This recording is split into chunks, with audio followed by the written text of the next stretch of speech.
আসসালামু আলাইকুম। Hello everyone, সবাই কেমন আছেন? আশা করি আপনারা সবাই ভালো আছেন। আমিও আল্লাহর অশেষ রহমতে আলহামদুলিল্লাহ কিছুটা ভালো আছি।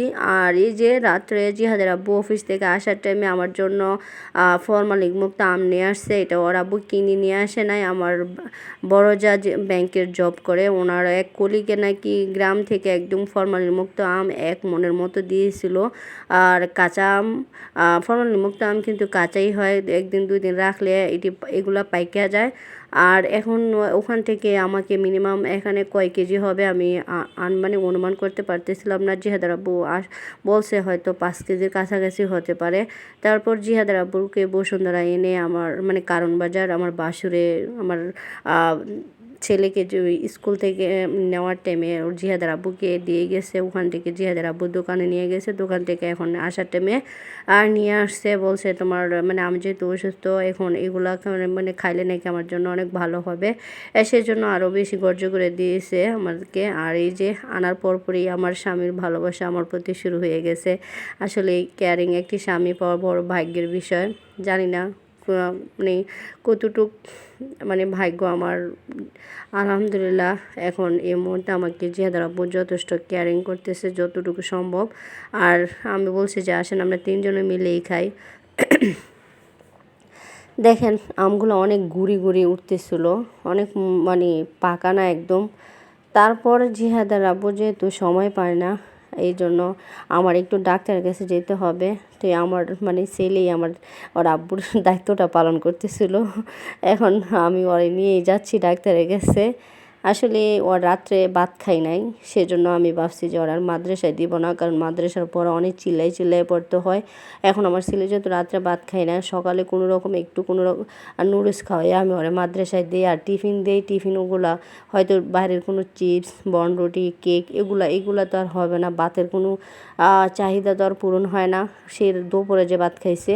এই জন্য আমি ভাবছি যে ওরা আমি আজকে মাদ্রাসায় দিব না, যেহেতু রাত্রে ভাত খায় নাই, ওর শরীরটা অনেক দুর্বল আর মাদ্রাসার পর অনেক কষ্ট।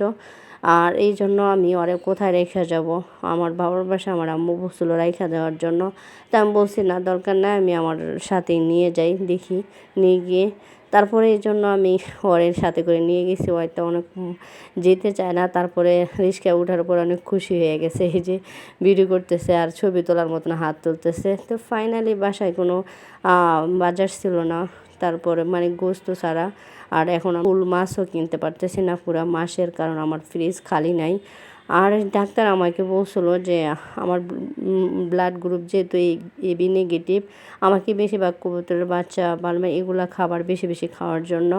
তো সেই জন্য আমি এখানে কবুতরের বাচ্চা কেনার জন্য চলে আসলাম জিহাদের আব্বুকে নিয়ে। জিহাদের আব্বু 2 জোড়া কবুতরের বাচ্চার দাম করছে 600 টাকা।